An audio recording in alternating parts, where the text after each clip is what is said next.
अधिकांश भारत न तो बहुत गरीब है न बहुत अमीर है। 20 साल पहले अधिकांश भारत गरीब था, और ये मध्य भारत की जो कल्पना की गई है मिडिल और डायमंड की, ये एक बहुत अच्छी कल्पना इसलिए भी क्योंकि उसमें ऐसा नहीं लगता है कि सब लोग असहाय हैं, अपनी ऊर्जा से उठ सकते हैं। सो दैट 800 मिलियन पीपल, जो कि विश्व की 10% आबादी है, वो अपने बलबूते से कैसे उठें, इसीलिए किताब लिखी गई है। इसको कैसे हम लोग चमकाएं, इसके लिए उद्यमिता, इंटरप्रेन्योरशिप एक बहुत बड़ा माध्यम है, और उसके होते होते हम लोग कैसे एक नई आधुनिकता लाएं। How do we create a new modernity which is in sync with Indian values, Indian culture.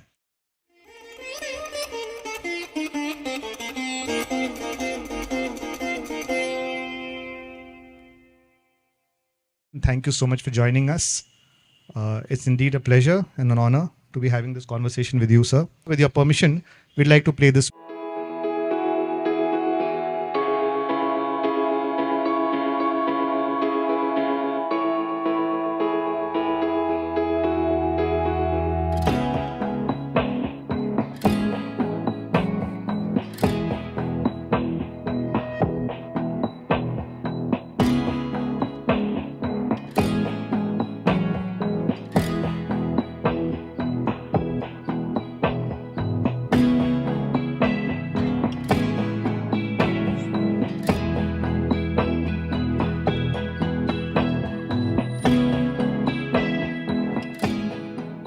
Sir कि इसके पहले I am so inspired looking at this video कि इसके पहले कि हम आपकी पुस्तक पे चर्चा चालू करें, सबसे पहले ये बताइए हमें कि इसके बारे में थोड़ी, इस जागृति यात्रा के बारे में आपको ये ऊर्जा कहाँ से आती है, ये कैसे आपने इसका इंसेप्शन कैसे हुआ, and what's the motivation behind it.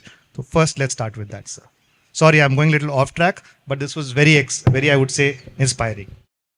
धन्यवाद। पहले तो मैं SRCC but Delhi university literature festival को धन्यवाद देना चाहता हूं कि आप लोगों ने मुझे यहाँ बुलाया, और जो आपका प्रश्न है बहुत इम्पॉर्टेंट है, क्योंकि मैं समझता हूं कि SRCC से कई ऐसे लोग हैं जो कि इस यात्रा के बारे में शायद नहीं जानते हैं, तो इस वीडियो के माध्यम से, मेरी किताब के माध्यम से जानेंगे।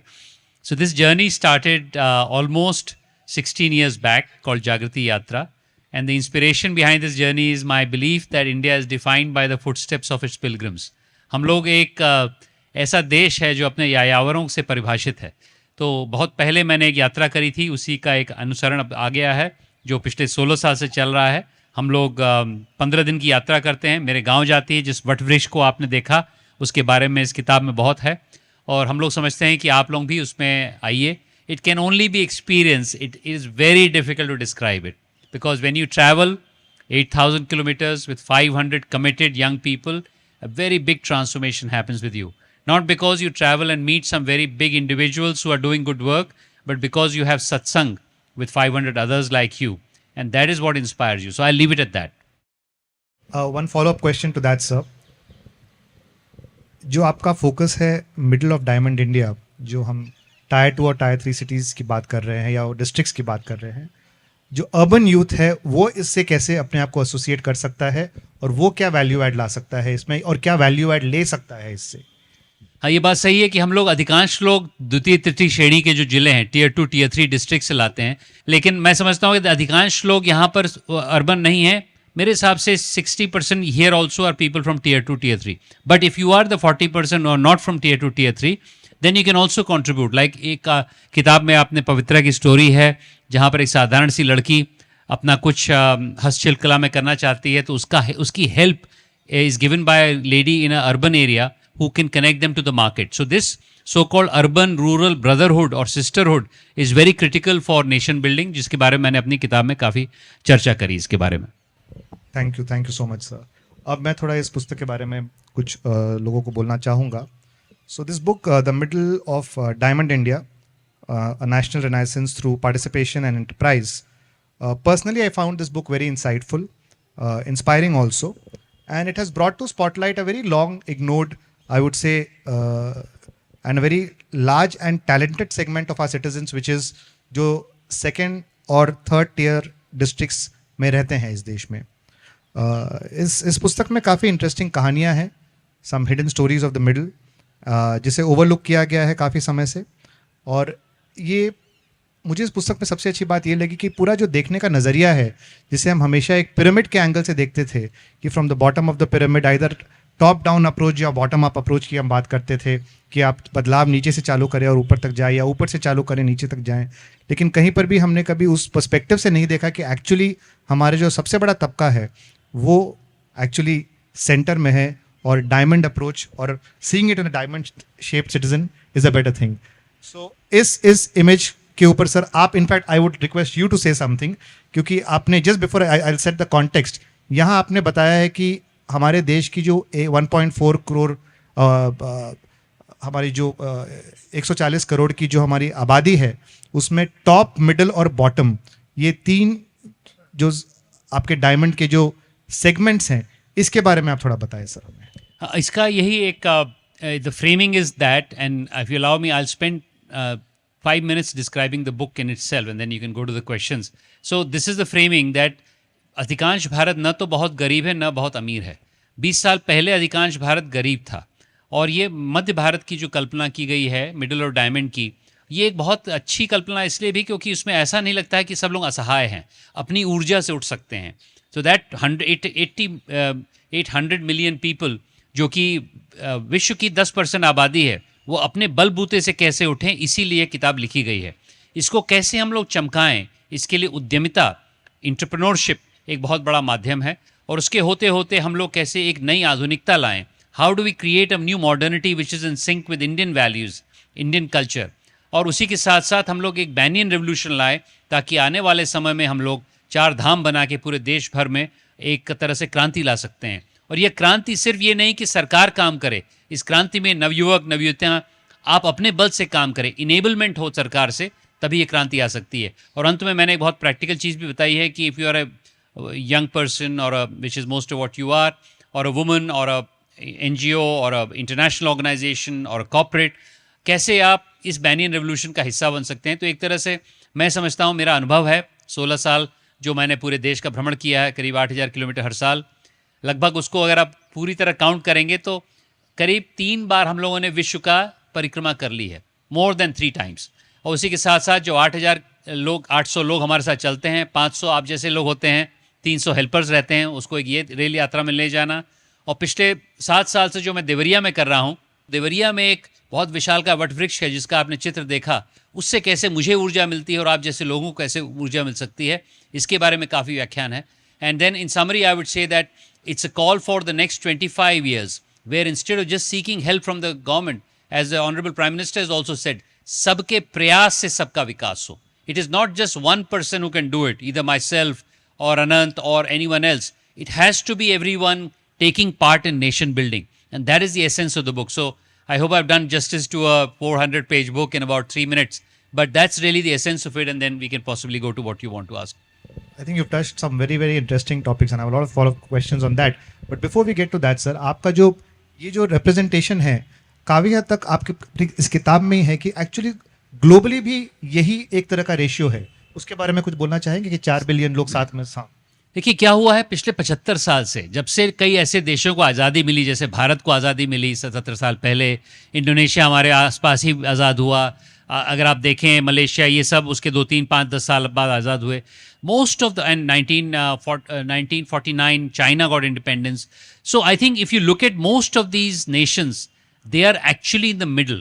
So if you look at the 8 billion world population, a majority, 4 to 5 billion, is neither very rich nor very poor. Only 1 or 2 billion are rich, and unfortunately 1 billion or 2 billion are poor still. So this diamond is not only an Indian diamond, it's a world diamond. And one of the things that has happened because of colonialism is that we have patronized this middle. We have said, हम आपको बता दें क्या करना है, आप मुझ पे डिपेंड करो। नहीं, इनके मन में भी कोई चीज़ होती है। They also want something. They want self-expression, like many students do. And that self-expression is not going to happen in China. It will happen in India. It will happen in Indonesia, which are democracies. It will happen in Malaysia. It will happen possibly in Brazil as well. So how do we as Indians lead that charge of shining the middle of the world diamond as well is the last part of my book, where I've said that we should export the Banyan Revolution. So we take this whole thinking globally. And I think what has happened in the G20 has shown that leadership, that we have actually shown the world that we can lead and by inclusion of Africa in the G21, as it so happens, we have actually seen that we should bring many African countries who are largely in the middle away from this patronizing attitude कि मैं तुम्हें बता सकता हूँ. I mean, इन्होंने तो कंगाल कर दिया, हम लोगों तो किया था, ये अफ्रीका को भी कर दिया दान दक्षिणा के उस पे. How do we make sure that we say no every African also has some energy. मैं देवरिया का बंदा है, उसको भी एनर्जी है, उसको अपने बलबूते से आगे खड़ा करना है. यही इसका ध्येय है. This is the shining the middle of the diamond, not this bottom of the pyramid where worth till you sell smaller and smaller सैशेज ऑन शैम्पू. अभी एफएमसीजी कंपनी आप लोग काम करोगे, वो भाई बताएंगे नहीं छोटे छोटे करो, उसकी कैश फ्लो कम है. अरे भाई उसके अंदर कुछ उपभोक्ता का ही भाव नहीं है, कंज्यूमरिज्म का नहीं है, वो तो निर्माता भी है. हमारा असाधारण व्यक्ति वहां का निर्माता भी है. ये अलग बात है कि 40 करोड़ लोग अभी भी गरीब हैं, तो उनके लिए हमें कुछ सामाजिक दृष्टिकोण से चैरिटी गवर्नमेंट से करना पड़ेगा. But vast majority is rearing to go. Let's make them go as opposed to become a bata. In fact to add to that sir, मुझे तो ये लगता है कि आपकी जो बात है कहीं ना कहीं उनको शायद इनसिक्योरिटी लगती होगी कि अगर ये जाग गए, ये जो हमारे देश के 80 करोड़ लोग आज ये अगर अपने बल पर काम करना चालू कर देते हैं और they are not dependent on any more of those subsidies, और उस थॉट प्रोसेस से बाहर निकल के जैसा आप कुछ कर रहे हैं, अगर वो सक्सेसफुल हो गया, then I think there's no stopping, there's no looking back for India. और रही बात जो आप बोल रहे थे कि इनका जो कॉन्सेप्ट है कि हर चीज़ को पैट्रनाइज करके एक वेस्टर्न वर्ल्ड ये करता है. योगा हमारे देश से गया, yoga is a way of life, it's not just a set of exercises. लेकिन today western world is following yoga more than us. Mindfulness हमारी एक सोच है, हमारा एक कॉन्सेप्ट है. चैंटिंग हमारा एक कॉन्सेप्ट है. लेकिन आज के दिन वेस्टर्न वर्ल्ड में इसकी ज़्यादा इसके बारे में बोला जाता है. हमारे यहाँ चाणक्य जी ने लिखा था आज से 2300 साल पहले धार्मिक कैपिटलिज्म के बारे में, कि कैसे आप कैपिटलिज्म गलत नहीं है, आप ग्रो करें लेकिन अपने साथ समाज को लेके ग्रो करें, सोसाइटी ग्रो करे, पूरे किंगडम में आपकी ग्रोथ हो, खाली कुछ लोगों तक कुछ चीज़ें नहीं लिमिटेड रहे. लेकिन अब वो आ रही हैं पिछले 10 साल में, जहां हम सुन रहे हैं कॉन्शियस कैपिटलिज्म, इम्पैक्ट इन्वेस्टिंग. सो जो चीज़ें शायद हमारे पास 2300 साल 2500 साल या 5000 साल पहले हमारी जिसकी नॉलेज थी, वो शायद अब वेस्टर्न वर्ल्ड उसको अपने हिसाब से प्रेजेंट कर रहा है. शायद उनकी पैकेजिंग थोड़ी बेटर है, हम लोग को थोड़ा उसमें चेंज एक लाना पड़ेगा. ये कॉन्शियसली किया गया था. अगर आप स्वतंत्रता संग्राम का देखें 1857 में, अब यहाँ पर आपके एक टीचर हैं शशांक जी बलिया के आते हैं, मैं उनसे बात कर रहा था, तो उस समय हमारी आज़ादी जो थी वो बड़े लोगों ने नहीं लड़ी, रजवाड़ों ने नहीं लड़ी, वो तो साधारण व्यक्ति मंगल पांडे उठा, उसने बोला कि भाई मैं करना चाहता हूँ कोई चीज़. तो वही जो मध्य भारत है उसने आज़ादी की सबसे बड़ी लड़ाई लड़ी और उसी को दबाया गया 90 साल तक. 1857 के बाद लॉकडाउन किया गया ताकि वहां का एक और मंगल पांडे ना उठ पाए, वहां की एक लक्ष्मीबाई ना उठ पाए जो साधारण थी. मणिकर्णिका की शादी हुई थी रजवाड़े में, लेकिन बड़ी पली तो साधारण महिला की तरह. तो मंगल पांडे और लक्ष्मीबाई जैसे असाधारण लेकिन lower middle class people led the rebellion. Now is the time that we should give them their due credit, because for 75 years this country has worshipped these metro cities, Calcutta, Bangalore, Mumbai, all colonial creations. सब औपनिवेशिक संस्था का हिस्सा थे जिन्होंने 200 साल तक शोषण किया, वो पिछले 70 साल तक भी कर रहे हैं. शोषण की बात छोड़ दीजिए, हम लोग को तो कलकत्ता को भी साथ लेके चलना है, मिलजुल के काम करना है, कोई कैसी क्रांति नहीं लानी, कलकत्ता को बाहर बढ़ाना है. लेकिन ये महत्व है कि आप लोग उस असली भारत को जाने, इसीलिए जागृति यात्रा इतने लिए आप लोग औपचारिक है, वो असली भारत में आपको ले जाएगी. और जो बड़े बड़े शहर हैं उसमें लुभावनी चीज़ों से अलग होगा. So correct counter revolution will come from building. And the last point you mention कि हमारी पैकेजिंग अच्छी नहीं है, उस पर भी हमें काम करना पड़ेगा. हम लोग को if we have to make sure that our Sanskrit is sold, if I make use that western world और appreciated, then we have to do a lot more research in Veda, in yoga, in other places, for which we also have to take parishram. So I'll end it that and I'll go to your question. And just to add to that, sir, putting it in a very modern context, अगर आप देखें कि आज के जो हमारे ज़्यादातर unicorns आ रहे हैं तो कॉर्पोरेट वर्ल्ड में, स्टार्टअप्स जो सक्सेसफुल हो रहे हैं, कहीं ना कहीं somebody involved as a founder in that is not necessarily from a metro city. The person is from a tier 2, tier 3 place, got the right exposure, उन्होंने मेहनत की और वो आगे बढ़ रहे हैं. तो अब ये जो 800 मिलियन का जो आपका मिडिल है, धीरे धीरे लोग इससे टॉप की तरफ जा रहे हैं और शायद यही एक चीज़ है जो कभी कभी शायद जो टॉप सेगमेंट है उनको हो सकता है कहीं ना कहीं पिंच करे, but I think that's not something that can be stop, and I think उसके तरफ आपके जैसे जो इनिशिएटिव्स चल रहे हैं is gonna go a long way. Sir, आपने पुस्तक में एक बायस के बारे में बात की है, बायस अगेंस्ट द मिडिल, उसके बारे में थोड़ा हमें बताएं, ये क्या बायस है, क्यों है, क्या था ये? देखिए, बायस ऐसा है कि जो व्यक्ति हिंदी बोलता है वो तो शायद कुछ सेकंड क्लास है, उसके पास बुद्धि नहीं है। जो तमिल बोलता है वो तो शायद सेकंड क्लास है। बंगाली बोलता है, अगर अंग्रेजी बोलता है ठीक है भाई, और उसका अगर एक्सेंट अच्छा है तो ये अच्छा है। दूसरा बायस ये है, हम समझते हैं कि ये मध्य लाइबिलिटी है, इसको एसेट की तरह नहीं देखते हैं। इनके पास तो ऊर्जा है, ये नहीं, हम तो इनको समझते हैं कि नहीं दीनहीन है। बहुत पूरे 20 साल से 25 साल से पहले कांग्रेस ने किया, कई चैरिटीज करती हैं, चैरिटेबल गिविंग दीजिए। नहीं, चैरिटेबल से सशक्त नहीं होता है मध्य, चैरिटेबल से धस जाता है। चैरिटी की जरूरत है 40 करोड़ लोगों पे, लेकिन जो 80 करोड़ लोग मध्य के हैं उसको चैरिटी की जरूरत नहीं है। और तीसरा बायस जिसके बारे में मैंने आपको बताया कि इस मध्य को कितना हिस्टोरिकल आक्षेप पड़ा था, how it was attacked, and it is not only Purvanchal where I come from, where Mangal Pandey wearing the same dhoti that I'm wearing today attacked the British in an open parade ground on Barakpur on 29th of March 1757. He knew he would die, but he still attacked them. That is because वहां से एक आजादी की क्रांति उठी, लेकिन यह क्रांति बिरसा मुंडा की उठी झारखंड में। आज झारखंड क्यों पिछड़ा हुआ है? क्योंकि 1900 में बिरसा मुंडा उठे और उन्होंने बोला अंग्रेजों को भगाओ। जहां जहां क्रांति उठी वहीं आज पिछड़ापन है। और आज की तारीख में लोग बोलते हैं अरे तो पूर्वांचल तो बहुत पिछड़ा है, झारखंड तो बहुत पिछड़ा है। सांथाल रिबेलियन जब हुआ बंगाल में, बहुत पिछड़ा है। किट्टूर की रानी चिन्नम्मा वहां से उठी, वो बहुत पिछड़ा है। अरे भाई पिछड़ा है क्योंकि उन्होंने ही आजादी की पहली लड़ाई लड़ी, आपने उन्हें को हटा दिया पीछे। So what I would say is that now that we need to rediscover that past, but not necessarily only glorified. In one case we can say that Baudhayana invented the Pythagoras theorem in 1850 BC. Pythagoras came only in 300 BC. By the way, the Chinese had also got to the Pythagoras theorem, and so had the Mesopotamians. But Greek culture was so heavy that they say Pythagoras theorem हो गया। अभी Cartesian linearity की मैंने बहुत चर्चा की है। Cartesian डिकार्त का जो ट्रिग्नोमेट्री का फॉर्मूला है वो मान लो 1600 सदी में आया था, उसके कम से कम 400 साल पहले हमने ट्रिग्नोमेट्री का वो सॉल्व कर लिया था। अगर आप एलोरा जाएं और अजंता जाएं और वहां का आप देखें उसकी जो लाइनिंग है, that is not possible without some kind of thing. But what we have to do, we have to revive those institutions so that we can bring it back. I mean you called it packaging, I am calling it revival. That revival requires क्षमता। ये नहीं कि भाई हम बहुत बड़े थे, हम तो 200 साल पुराने, 2000 साल हम लोग पुरानी सभ्यता हैं। नहीं, हम लोग को काम करना पड़ेगा उसको आगे लाने के लिए। जो नाश किया गया हमारी सभ्यता को, उसको रिवाइवल करने के लिए हमें संस्थाएं बनानी पड़ेंगी। How do we institutionalize it? And I think this festival is one indication of that revival, but we need to work a lot more harder over the next 25 years to get that going.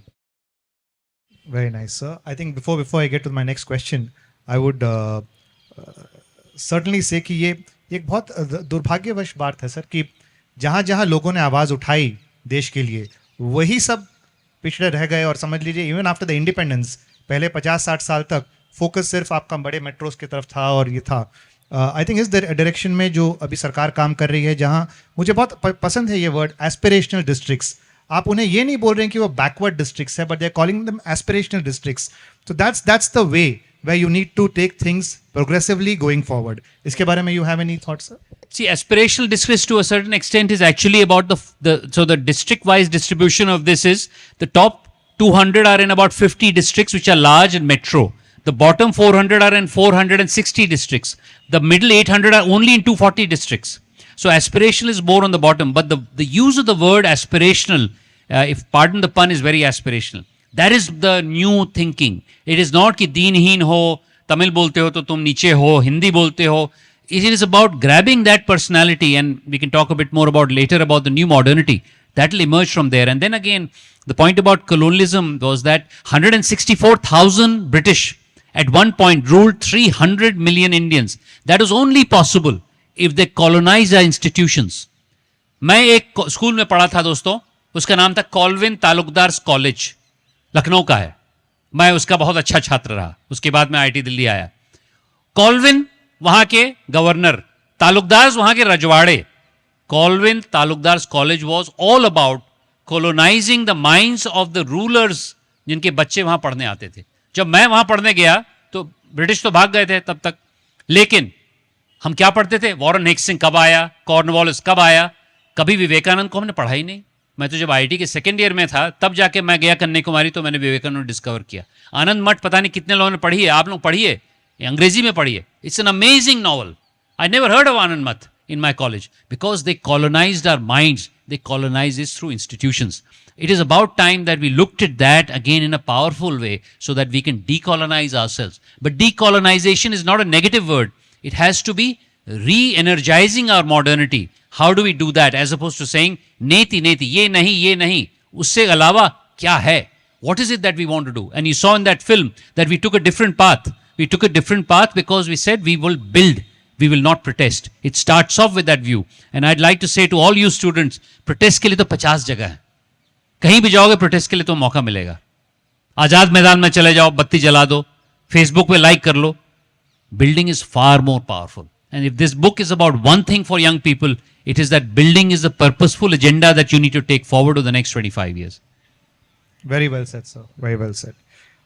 Sir, आपकी पुस्तक में आपने उद्यमिता के बारे में बात की है और बैनियन ट्री का बहुत रेलेवेंट एक अच्छा रेफरेंस दिया है, एंशिएंट रेफरेंस दिया है, राइट फ्रॉम जब शिव जी पार्वती जी को रामायण की कहानी बताते हैं, एक बैनियन ट्री के नीचे बुद्ध जी मेडिटेट करते हैं, बोधि ट्री के नीचे जो उसी बैनियन ट्री फैमिली से आता है। और फिर आपने ये भी बताया, शायद लोगों को मालूम नहीं हो, कि इंडिया का पहला स्टॉक एक्सचेंज, मुझे भी नहीं पता था ये, बॉम्बे स्टॉक एक्सचेंज, उस सबसे पहले एक बैनियन ट्री के नीचे ही शुरुआत हुई थी उसकी। और फिर शशांक जी आगे लिखते हैं कि अंगोरवत में भी बैनियन ट्री का एक अपना रेलेवेंस है। तो सर, इस बैनियन ट्री और लेकिन तकलीफ वहाँ होती है जब आप लिखते हैं कि आपका जो गांव है, वहाँ का जो बैनियन ट्री है, you seen a steady decline as enterprise was chased out the middle. So एक तो इसका हमारा कल्चरल रेलेवेंस क्या है, और इसको हम उद्यमिता की जो आपका जो कॉन्सेप्ट है उससे आप कैसे इसको जोड़ रहे हैं? एक संस्कृत का फ्रेज है और दो मतलब श्लोक है, उद्यमेन ही सिद्ध्यंति कार्याणि न मनोरथे नहीं सुप्तस्य सिंहस्य प्रवेशंति मूर्खे मृगा। मतलब उद्यम ही करके व्यक्ति आगे बढ़ सकता है, एक सोते हुए सिंह के मुंह में वो मृग नहीं प्रवेश करता। तो उद्यमिता की भावना एक ऊर्जावान भावना है। It is not about protest कि मैं किसको हटा रहा हूं, इसको आगे ले जाने की भावना है। एंड आई हैव डिस्क्राइब्ड उद्यमिता in a fashion that it is the way that we haven't touched upon this philosophically. We had satyagraha at some point, we had Deen Dayal's integral humanism at some point which is 1964. Now उद्यमिता I believe can be that philosophy. और उद्यमिता का ये मतलब नहीं कि आपने सिर्फ एक यूनिकॉर्न बना लिया, $1 बिलियन की कंपनी बना ली। उद्यमिता का ये मतलब है कि आपने किसी चीज का सोल्यूशन फाइंड किया। And I have cynically said that the role of entrepreneurship today has become getting a pizza delivered 30 seconds faster. The role of entrepreneurship and उद्यमिता has to be कि अगर देवरिया जैसी जिले में या बलिया जैसे जिले में महामारी है, हेल्थ की इश्यू है, आप वहां पर 10 साल लगा के हेल्थ का उसका सॉल्व करें। उद्यमिता का अर्थ यह है कि आप किसी अच्छी चीज के लिए सबको साथ लेके आगे बढ़े और प्रयास करें ताकि उसका निराकरण हो। उसके बाद आपको पैसा मिलता है, बहुत अच्छा, बल्ले बल्ले, लेकिन उसके पहले अगर आप सिर्फ पैसे के मतलब से जाते हैं तो वो उद्यमिता नहीं है। और इसीलिए हमने इसमें कई चीजें कही हैं जो वेस्टर्न फिलॉसफी से हटके हैं। I have also talked about the pursuit of happiness which became very fashionable after American independence, which is what Jefferson said. But for us, pursuit of meaning is a much more powerful means. Happiness is mirage. The minute you get something, you think of something else. Meaning is a much more powerful indic value. So I think if we marry all of the above, the definition of Udyamita becomes very different. Now coming to your banyan piece very briefly. Banyan is a national tree. It is a tree which has many shoots. And if you see the banyan in my village, it is alaukic. Supernatural है। मैं उसी गांव में रहता हूं, उसका नाम है बड़ के पार, बर के उस पार। उसकी छाया इस पूरे ग्राउंड से 1.5 गुना ज्यादा है। उसके बगल में 6 एकड़ की लैंड हमने ली है और वहीं पर बहुत बड़ा उद्यम केंद्र बनाया है। उस वट वृक्ष ने हमें इतना, इसे कहते हैं, प्रोत्साहित किया हर समय, उस वट वृक्ष ने, बिकॉज उसने 300 साल का इतिहास देखा है।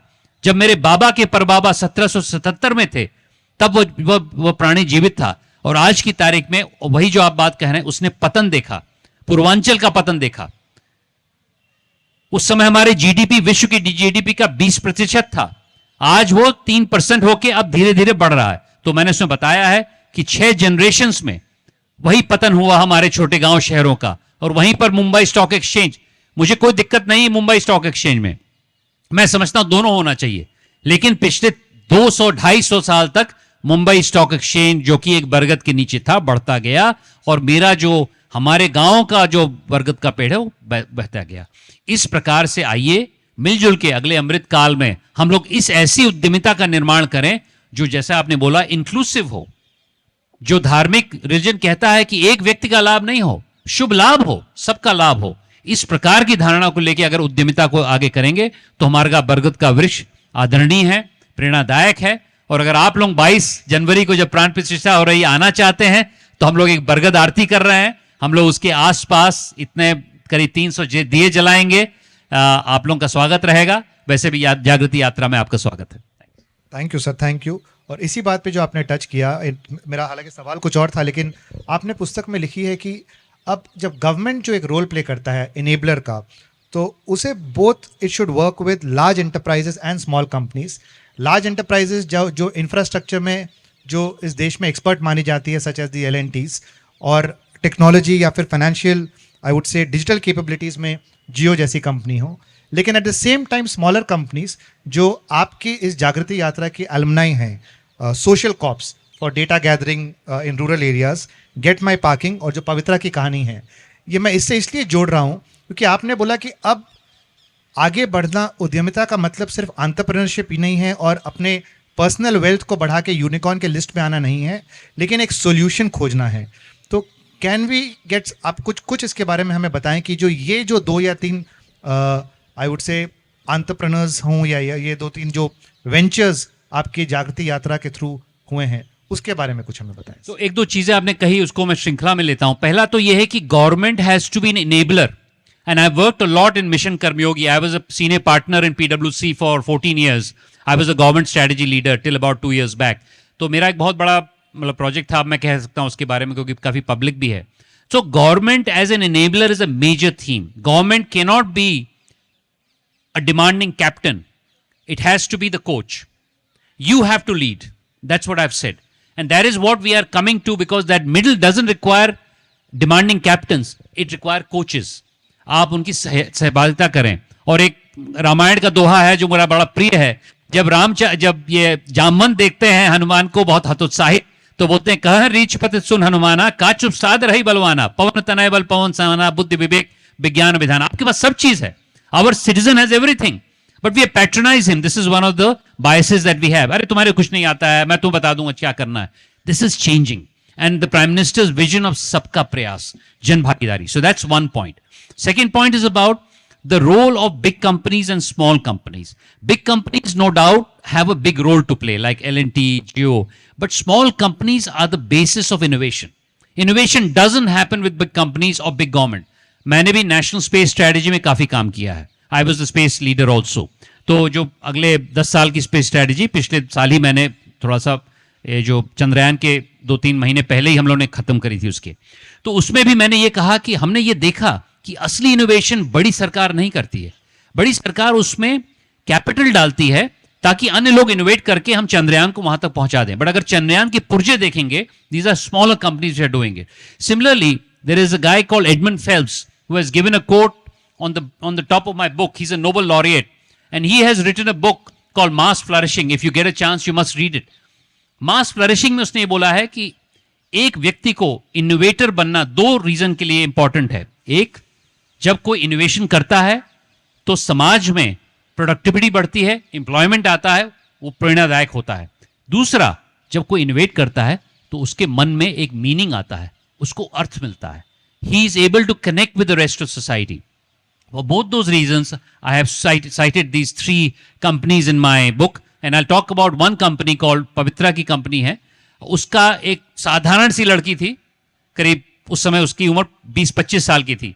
एक गांव है सुरौली पैकोली जो देवरिया से करीब 8 किलोमीटर दूर है दक्षिण में. पहली बार जब मैं उससे मिलने गया तो उसके पिताजी आए, पहले बनियान पहन के थे, मुझे देखा, भागे गए, फिर शर्ट पहन के आए. वहां पर आगे बफलो पड़ी हुई थी, ये था वो था. और उस लड़की को हर समय इनके पिताजी और भाई बोलते क्या लड़की कर रही है जाके छत छत पे, ये क्या ये इंटरनेट पे देखती रहती है। तो उसने क्या किया था, इंटरनेट पे एक माइक्रम करके एक स्पेनिश डिजाइन टेक्निक है, उसने बनाया। करते करते करते करते उसने उसको अपने कुशीनगर में बैठना शुरू किया। फिर वो यात्रा पे आई, यात्रा में बहुत अच्छी सेल्स पर्सन है वो लड़की, उसने बहुत अपना सामान बेचा, फिर उसकी कंपनी बड़ी हो गई। मैं फैब इंडिया के चेयरमैन को जानता हूं, विलियम बिसेल को, तो मैं एक बार उसकी एक की रिंग थी लेके गया उनके, मतलब भाई साहब देखिए क्या, उसने बोला, बड़ा अच्छा है। तो she became a supplier to Fab India. She actually got connected with a girl who was in a bigger town, उनकी पार्टनरशिप हो गई 51%। So these are the stories which will create the large scale employment that this country needs. No doubt bigger companies will do that, but they are more interested in how much wealth they create for themselves, which by the way is also happy. There's no issue with that. But unless we get the innovator in that middle roused up, challenged कि मैं कुछ कर सकता हूं, तब तक देश का भला नहीं होगा और देश की वेल्थ भी लॉपसाइडेड हो जाएगी। एक जीनी कोएफिशिएंट होता है जो बताता है कितना परसेंट लोग कितनी वेल्थ रखते हैं। जीनी कोएफिशिएंट खराब होता रहेगा तो गणतंत्र में हमारा गणतंत्र ही नहीं रहेगा, क्योंकि हम तो वोटर भी हैं, हम रशिया की तरह नहीं है, चाइना की तरह नहीं है कि आपने जो भी करना है कर लीजिए। हमें तो गणतंत्र को हाजिरी देनी पड़ती है हर 5 साल बाद। So that is why I think it is very important to have mass innovation, so smaller companies have so much of relevance in our economy. Thank you so much sir. और इससे एक चीज़ और सामने आती है कि एक हमारा जो अगेन आप उसको कॉलोनियल माइंडसेट बोल लीजिए, या जो एटलीस्ट हम सब बड़े हुए, या शायद हमारे पहले वाली जनरेशन भी यही सुन के बड़ी हुई कि आप एक अच्छी डिग्री ले लीजिए, उसके बाद हो सके तो मास्टर्स कर लीजिए, फिर आपको एक अच्छी सिक्योर जॉब मिल जाएगी, गवर्नमेंट हो तो और भी अच्छी बात है, नहीं तो कम से कम प्राइवेट सेक्टर की जॉब कर लें। So that is what your life path is, and that is the conventional way to, I would say, stability and success. वो वही हमें सिखाया गया था। लेकिन जैसी कहानियाँ आप बता रहे हैं, ये किसी भी एंगल से कन्वेंशनल नहीं है। यहाँ आप इसको एंटरप्रेन्योरशिप बोलें, इसको वाइडर जो आपका एक टर्म है उद्यमिता बोलें, या उसको एक सॉल्यूशन ओरिएंटेड अप्रोच का अगर हम कहें, तो ऐसे बहुत सारे अब रास्ते खुल जाते हैं आज की यूथ के लिए, आप सब के लिए, जहां आपको एक कन्वेंशनल मैकेनिज्म पे या कन्वेंशनल थॉट प्रोसेस से नहीं चलना पड़ेगा। तो that would be my, I would say, 2 cents to what you are saying. Going forward sir, आपकी किताब में आपने एक न्यू मॉडर्निटी की बात की है, in sync with our culture which will lead to an environmentally sustainable path for development. It will also be helpful for other countries which are similarly placed like us. आपने also वहाँ बात की है integral humanism के बारे में। तो sir एक तो ये एनवायरनमेंट, देखिए ESR, मैं कॉर्पोरेट लॉयर हूँ, और CSR, ESG, ये सब टर्म्स हम लोग बहुत सुनते हैं, और कंपनियाँ करती हैं 2% अपने प्रॉफिट का देती हैं। अब वो कितना दिल से करती हैं, कितना कंप्लायंस के लिए करती हैं, वो एक अलग विषय है। लेकिन आपका जो एक ये अप्रोच है कि हम एक नई तरीके से ही काम करें, न्यू मॉडर्निटी को क्रिएट किया जाए, एनवायरमेंटल सस्टेनेबिलिटी रखते हुए और इंटेग्रल ह्यूमनिज्म को रखते हुए, जो पंडित दीनदयाल उपाध्याय जी का भी उनकी सोच ये थी। सो इसके बारे में थोड़ा आप लोगों को बताएं, क्योंकि आई थिंक आज के इस यंग क्राउड को शायद उनका इस इंटेग्रल ह्यूमनिज्म के बारे में शायद उतना एक्सपोजर ना हो। देखिए, इसकी शुरुआत होती है कार्टेशियन लिनियरिटी से। 1600 सदी में एक रेने देकार्त थे, फ्रेंच फिलोसोफर थे। वो उन्होंने जाके डच आर्मी में कुछ सर्विस भी की, और उन्होंने ये बोला कि एक व्यक्ति एक ऑटोमेटॉन है। He said that the workings of a person is the same as what is there in a clockwork, my heart beat, my head, my अनोट। So essentially that culture of materialism which says that man is nothing but a summation of clockwork parts started off with this philosophy which ended up with colonialism. And I believe that new modernity, which is Indic civilization, has never thought of that. And what happened after British left us in 77 years back is we continued with that Cartesian linearity to say sab bhautik hai, everything is physical. We didn't talk about human connections. Most of the economy in India is service oriented. It's not manufacturing. It's not today agriculture. It's service, because we believe in humanity. You see a lot more people connecting with each other at restaurants, at barber shops, at schools. So my philosophy for new modernity is that it will emerge from that middle. It is aligned with our culture. It is decentralized. It is closer to where you want to be. And it is also something which is in sync with nature, because हमारे nature में हमने कभी nature को अलग नहीं रखा। Cartesian ने क्या बोला, नहीं ये तो पेड़ पौधा है, इसको कॉन्कर करो। मेरे गांव का बैनियन ट्री पिछले 300 साल से खड़ा हुआ है, क्योंकि उसको पूजा करते हैं हम लोग। हम समझते हैं कि पेड़ पक्षी में भी जान है। We never thought about other matter as something to of conquest. We also had this whole idea of integration. Therefore, integral humanism, which was enunciated by Pandit Deen Dayal Upadhyay in 1964 in a series of lectures, I think all of you should study it. It's an amazing philosophy. It actually rebuts most of what Western modernity has told us. It talks about humanity, but it also talks about पेड़ पक्षी, हमारे जो प्राणी हैं आसपास के लोग, उसको भी हम लोग कैसे साथ लेके चलें. इंटीग्रल ह्यूमनिज्म ये नहीं था कि सिर्फ ह्यूमैनिटी को लेके चलें, पर्यावरण को भी साथ लेके चलें. And you know, the party that I now I'm part of, BJP, has adopted that as its framework, and I'm working towards it so that I can implement it in the 10 districts. That we are not going to go there and extract. Extraction में क्या है कि आपकी जो जीत है मेरी हार है, ऐसा नहीं है. आपकी जीत मुझे भी उठा सकती है. This whole idea of making sure that we work collaboratively is a recent phenomena. जब मुझे IIT में 370 रैंक मिला था तो मुझे 50 लोगों को हरा के वहां करना चाहिए था. आज की तारीख में मैं देखता हूं जो मेरे यात्री आते हैं वहां पर on the train journey, much more collaborative than what we were.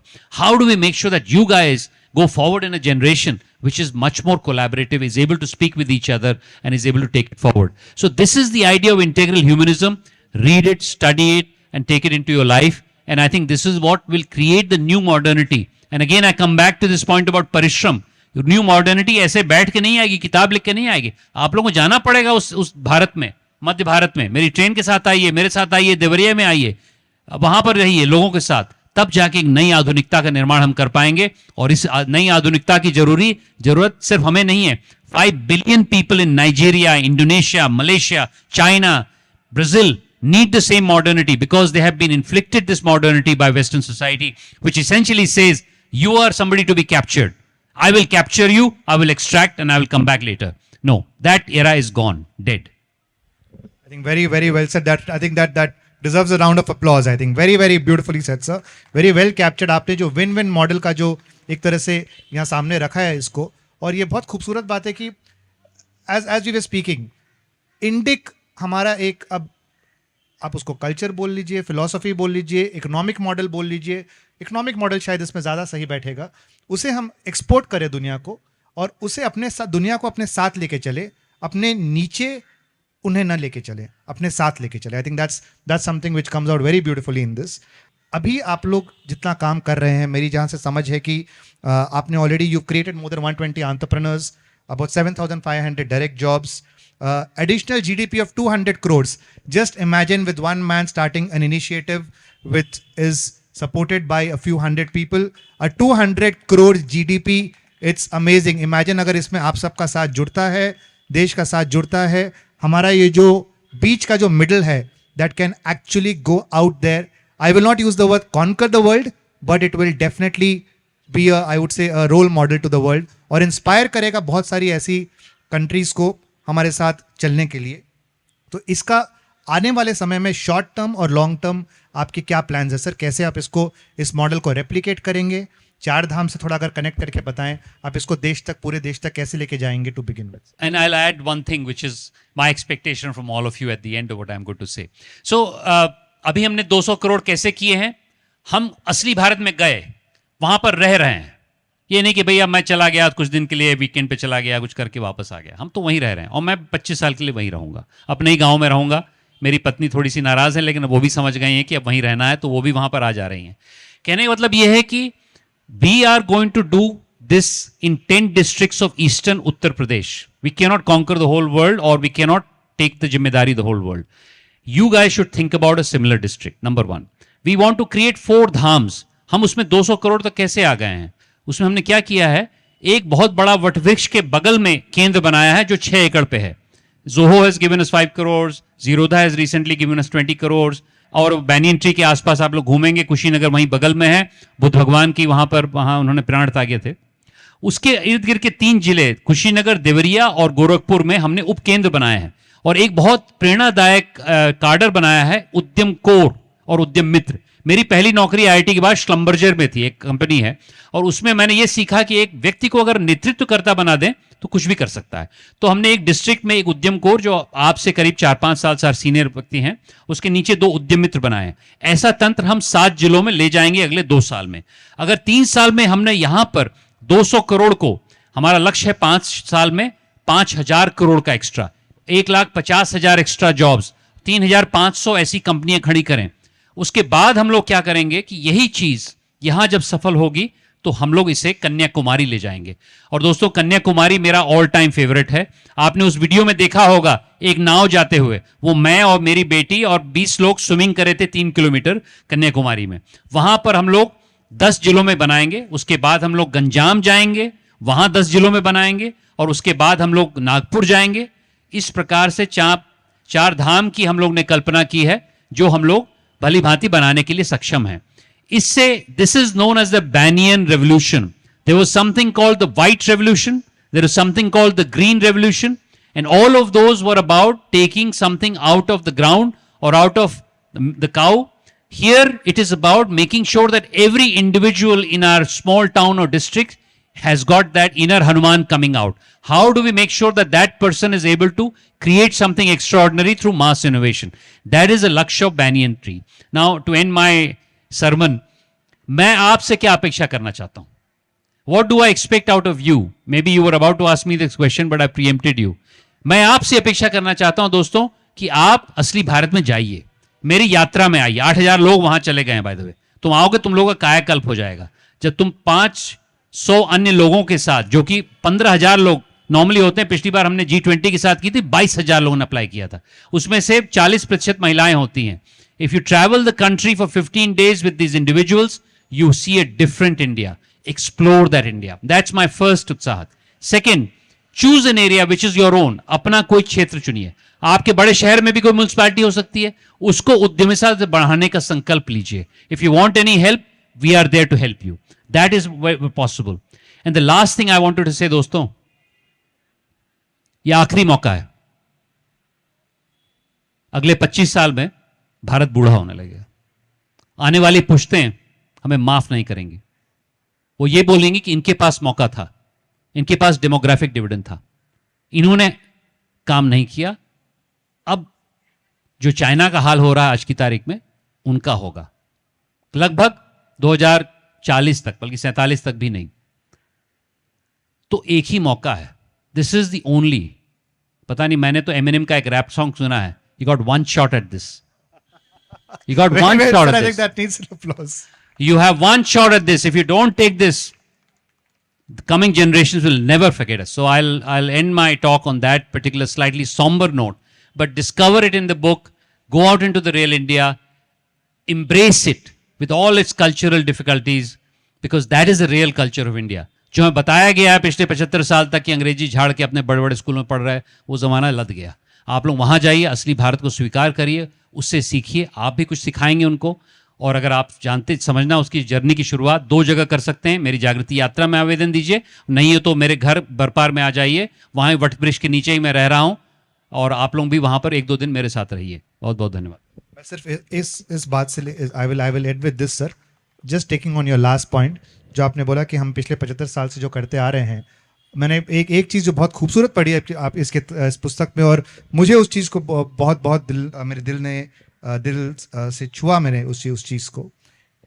उसमें आप ये लिखते हैं कि कल्चर ऐसा हमें बनाना चाहिए जहाँ एक्सपेरिमेंट्स अलाउ किए जाएं, एक्सपेरिमेंटल कल्चर हो, जहाँ heavy emphasis on new information being evaluated, और जहाँ सबसे बड़ी बात जो मैं अब इस लाइन को जो पढ़ने वाला हूँ, failure is analysed not penalised. Failure is analysed not penalised and sometimes even celebrated. I think I would want to end with that, क्योंकि जो हमें अभी तक सिखाया गया है कि फेलियर को हमें डाइजेस्ट करना आता नहीं है। एक एंट्रेंस एग्जाम में या फिर किसी एक एग्जाम में अगर हमारे रैंक्स कम आ जाते, तो we have students who have gone taken their lives out, there been suicides and there been so many depressive issues. तो अगर आप ऐसा एक इकोसिस्टम क्रिएट कर रहे हैं जहां फेलियर को एक्सेप्ट किया जाएगा, I think nothing like it sir. I think some phenomenal work that you are doing, and हमें समय देने के लिए बहुत बहुत बहुत धन्यवाद। I know you been very busy on the ground.